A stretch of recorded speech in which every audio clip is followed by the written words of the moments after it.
Ahí está, bueno, el doctor José María González, el doctor Carlos Maciel están aquí con nosotros. ¿Cómo les va? Bienvenidos. Buen día, ¿cómo ¿Con lluvia o están? sin ¿Cómo les lluvia? va? ¿Se han mojado o no?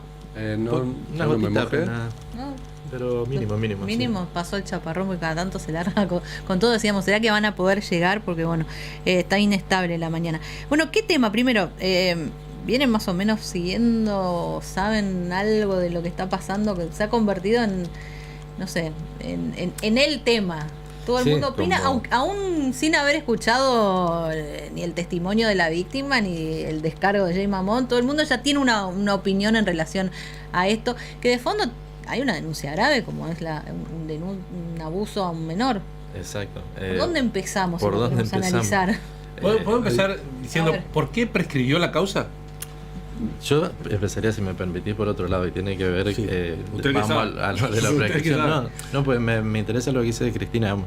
Es decir, se ha mediatizado tanto y es lógico, porque vivimos en una sociedad que está permanentemente en línea, en redes, en la tele, en los medios, que cualquier suceso que tenga una determinada connotación jurídica a partir de, u otra, o política, o la que fuere, a partir de que se instala en los medios, genera naturalmente opiniones. Lo que tenemos que ser siempre nosotros, desde nuestro rol profesional, es muy cautos, porque estamos hablando sobre situaciones sobre las que no tenemos un conocimiento expreso de lo que se llamaba antes el expediente, que ahora tiene otro nombre, se llama LIF, el legajo de investigación y demás.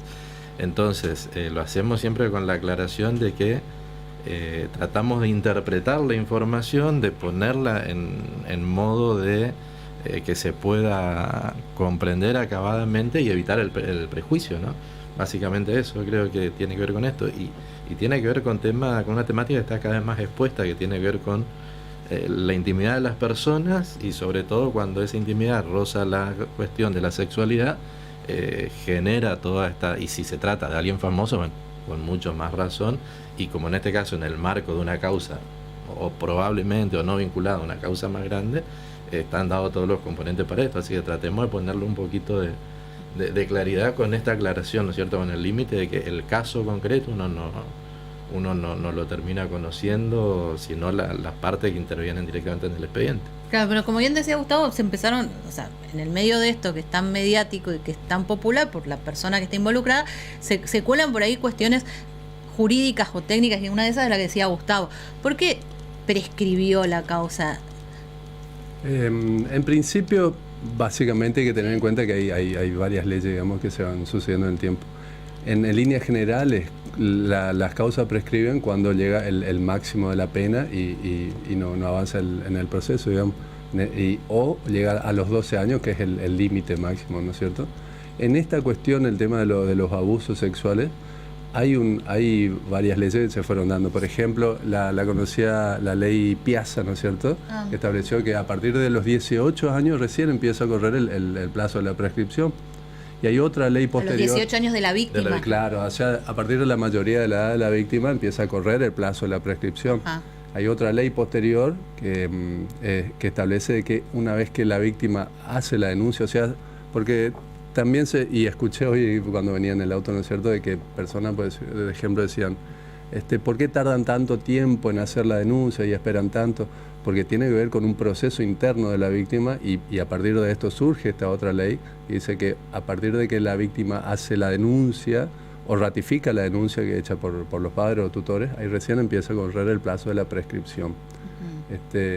En este sentido, también hay que ver, ¿no es cierto?, principios generales del derecho penal, como la legalidad, que dice que una ley como esta no puede perjudicar a otra persona, o sea que en este caso en particular no se le puede aplicar esta ley, o sea, está prescripto la acción porque esta ley es posterior, o sea, salió en el... O sea, se aplica la ley que estaba vigente en el momento ese. Exacto, sí, Salvo exacto. que le siga sea más beneficiosa, y uno puede elegir y decir, no, aplíquenme la ley Piazza, pero en este caso sería más perjudicial, entonces no puede, digamos, aplicarse. Con respecto a la prescripción, En este caso, o sea, sí. lo que se establece es que si la ley no es benigna, o sea, es perjudicial para y respecto a las penas y a los delitos, no se puede aplicar una ley de manera retroactiva, digamos. Y se entiende también, y esto es el criterio de la Corte Suprema de Justicia, de que también se aplican las cuestiones de prescripción, ¿no es cierto? Por ende, hasta hoy en día el criterio de la Corte Suprema de Justicia es de que no se puede aplicar la ley más benigna en este caso, perdón, la ley más perjudicial, porque ya estaría prescripto el delito, ¿no es cierto? Por eso entonces, cuando ni bien se conoció el caso, lo primero que aclaró este hombre Jay Mamón era que él ya fue a la justicia y que él quedó sobreseído, Claro. sobreseído por prescripción. ¿En concreto qué quiere decir? ¿Que cuando hizo la denuncia ya era tarde? A ver, es importante porque también incluso yo he escuchado cuestionamientos de por qué se prescribe o por qué el tiempo tiene que operar como un límite en estas cuestiones. Es importante conocer bien o aclarar bien qué es la prescripción. La prescripción es un periodo de tiempo, se fija en un periodo de tiempo por el cual se pierde un derecho o se adquiere un derecho, ¿sí? Cuando nosotros hablamos de inmueble, hablamos de prescripción adquisitiva, 20 años para estar en el inmueble, para adquirir el derecho a ser propietario. En materia penal, cuando hablamos de la prescripción de la acción, de lo que estamos hablando es durante el qué tiempo fija el ordenamiento legal el Estado, se puede perseguir un delito, porque tampoco hay razones de seguridad jurídica, digamos, indican de que uno no puede estar toda la vida con la posibilidad de que se pueda investigar sus conductas, de que hay que dar cierta seguridad jurídica y decir, bueno, tales conductas son perseguibles en un determinado tiempo, salvo cuestiones muy puntuales como los delitos de lesa humanidad, que sabemos son imprescriptibles. ¿Los abusos sexuales no son imprescriptibles?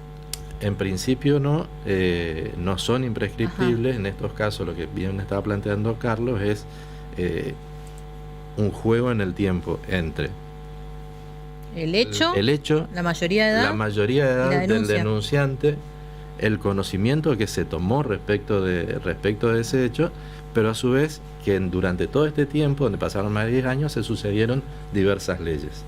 Entonces, la habilidad profesional, digamos, tanto del defensor como de la fiscalía o del querellante, pasa por cómo interpretar adecuadamente las leyes que se sucedieron en el tiempo respecto de estos hechos. Lo que sí es cierto es que si hubo, que no tenemos nosotros el expediente, que si ya hubo un pronunciamiento, también hay otra garantía constitucional, que es que no se puede juzgar dos veces el mismo hecho. Claro. Con lo cual, si la primera defensa es decir, bueno, yo aquí ya fui sobreseído, es decir, existió un auto de sobreseimiento, es bastante difícil retrotraer esa situación. O sea que todo sería una cuestión mediática hasta ahora, o se buscaría una condena social.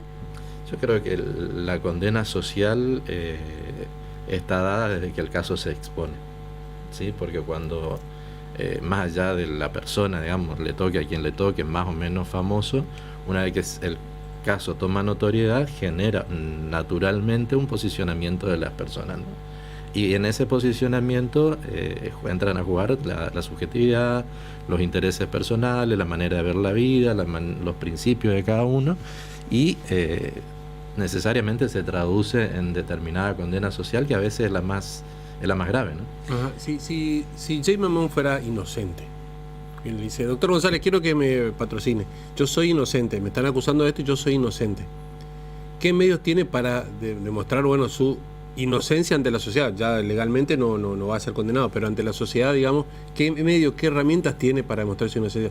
¿Podrá querellar a la persona que le hizo la denuncia? Y él va a tener distintas acciones. Una posibilidad es querellar porque si esta denuncia fue malintencionada, es decir, o tenía alguna finalidad de justamente, o se habló por ahí de extorsión, de decir, te denuncio, si no me das tal cosa, te denuncio, que eso sería la extorsión, o te genera un determinado mal, un daño grave, eso podría estar comprendido en una figura delictiva, digamos, ¿no? Con lo cual él podría accionar judicialmente, pero a su vez también tiene la vía civil, es decir, pedir la indemnización de los daños, que va a ser una suma de dinero, siempre que la otra parte la pueda pagar también, porque a veces nos quedamos con la sentencia, pero sin la reparación, ¿no es cierto?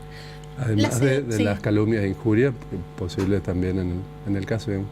Y el tema de las edades, porque parece que la edad de la víctima, que se plantea si tenía 14, si tenía 16 o si tenía más de 18, ¿hacen a la diferencia? Sobre todo lo de los 14 y los 16. Sí, de hecho el código penal y más allá del juicio de valor que se puede hacer, ¿no es cierto?, de si está bien o si está mal, establece que Hasta los 13 años no existe consentimiento. O sea, un menor que no haya cumplido los 13 años, por más de que haya hecho, digamos, por escrito y que haya... ese consentimiento no es válido, digamos, se entiende que no tuvo el consentimiento para realizar el acto que se investiga, ¿no es cierto? Y de ahí hay que evaluar dentro del abuso sexual si es un abuso simple o es un abuso con acceso carnal o si el abuso por las circunstancias del caso, ¿no es cierto? Por la duración, etcétera, dejó alguna secuela en el menor, ¿no es cierto? Pero 13 años es el piso, o sea, el límite, o sea, para que exista algún... Ahora, ¿qué pasa de más? Desde los 13 en adelante se entiende, y repito, esto es lo que dice la letra fría de la ley, ¿no es cierto?, que puede haber consentimiento. Ahora bien, sí pueden caerse en otros delitos, ¿no es cierto?, como el delito de lo que antes se llamaba estupro, ¿no es cierto?, o el aprovechamiento, ¿no es cierto?, de una persona, que puede ser por la diferencia de edad, puede ser por la situación de convivencia o por otros factores. O sea, que existe la posibilidad que un menor de 14 o de 15 años tenga relaciones sexuales con otra persona, incluso mayor de edad, y que esto no sea violación. Sí, se puede dar el caso que sea mayor de 13 años y exista el consentimiento y el acto no sea punible, digamos, sí puede darse. Ahora sí, hay que tener en cuenta que esto es teniendo en cuenta la letra fría de la ley y teniendo en cuenta de que pueden darse otros delitos, como el que decíamos, el del aprovechamiento o estupro, o incluso el de corrupción de menores, que hasta menores de 18 años. Por una aclaración, digamos, que el delito de violación como tal no existe más. ¿Sí? Lo que existe es el abuso sexual, que podrá tomar diversas formas, y lo que antes llamábamos la violación puede ser el acceso carnal, digamos, ¿cierto? Claro. Pero esto para conocimiento general, digamos, no existe como tal el delito de violación. Bueno, pues una de las cosas que repetimos por ahí a nivel medios es, tenía 14 sí o sí, bueno, uno dice violación, o sí es abuso, simplemente por la edad, y no es tan lineal. No es tan lineal. De hecho, si fuera tan lineal y tan frío o de manera positiva, como diría un kelseniano, digamos, más de 13 años puede brindar su consentimiento. Ahora sí, existen otros delitos. El artículo 120 ya no es un delito de abuso, es el delito de aprovechamiento, digamos, y tiene otra escala penal. Y lo mismo el delito de corrupción de menores, el artículo 125, ¿no es cierto?, que es hasta los 18 años. Pero surgen desde otra historia, desde otro contexto sociocultural, y tienen que ver con otras situaciones, ¿no es cierto? Claro, nosotros preguntábamos, por ejemplo, ¿cuántas personas han iniciado relaciones que luego se han transformado? Ahora quizás no es tan frecuente, pero hasta no hace tanto tiempo no era tan descabellado pensar que una persona, las mujeres fundamentalmente de menos de 18 años, empezaban relaciones que terminaban incluso hasta en matrimonios y toda la vida. Si vos le preguntás a gente grande, y yo lo conocía a mi marido cuando tenía 15, te dicen, y después, bueno, esas parejas, muchas duraron y son matrimonios de un montón de años. Entonces uno, a la mirada de hoy, ¿eso podría no haber sido una cuestión abusiva si a ver, la edad sola no determina el abuso cuando hablamos de más de 13? No, la edad sola no determina el abuso. Hay que evaluar estas situaciones que decía, por ejemplo, y tiene que ver con la cuestión sociocultural, el contexto de la época, ¿no es cierto? El delito de estupro, hoy el que se denomina el aprovechamiento, tenía que ver con la situación de la época en que una persona, por la diferencia de edad, por la situación de preeminencia, por una cuestión de poder, etcétera, se aprovechaba, y en ese entonces se tenía que ver con la cuestión de la virginidad de una mujer, ¿no es cierto? Estaba lo que buscaba proteger ese tipo penal en aquel entonces, que hasta hoy en día sigue siendo un delito, es de que haya hecho perder la virginidad a una mujer. Como un bien jurídico protegido el hecho de que la mujer se llegue virgen al matrimonio. Es una cuestión cultural. De ahí nace, ¿no es cierto? Claro. Pero sí. Que de ahí nace, digamos, ese es el espíritu de ese tipo penal. Hoy en día obviamente es un delito y no importa si es mujer o varón. Claro. Lo mismo la cuestión de la corrupción de menores, ¿no es cierto? Tenía que ver con una cuestión moral de la época, en el sentido de no hacer actos que desvíen en esa época al varón, ¿no es cierto?, con cuestiones de prácticas homosexuales, ¿no es cierto? O sea, la corrupción de menores empieza basada en ese cuestión más moral de una época. Exacto. Mira, a lo que se suman las complejidades, llevando al caso el conocimiento del autor. O sea, estamos hablando por ahora de la cuestión lineal de la edad. La otra está, ¿qué pasa si el autor es inducido de error por la propia víctima? La propia víctima dice, no, mira, tengo 18. Tengo 18, tengo 16, tiene apariencia de 16. O el autor es inducido por un tercero o tiene la convicción por diferentes razones de que no está en ese momento tratando con un menor. Entonces, o sea, la linealidad no existe en el derecho en general y en estos temas mucho menos, ¿no? De todas maneras es muy difícil todo esto que nos están contando, trasladarlo a lo que es opinión pública en cuanto a formación de ideas. Mucha gente ya, como decíamos, tiene una opinión formada en relación a si sí o si no, si le cree a la víctima o no le cree. Y eso por ahí, ¿cómo se resolvería en este caso? Porque si al juicio no se puede hacer. Se habla de una especie de juicio por la verdad. ¿Existe esa figura del juicio por la verdad? Hoy comentábamos que el único recuerdo que tenemos cercano es el de la masacre de Napalpí, pero son cosas distintas, ¿no?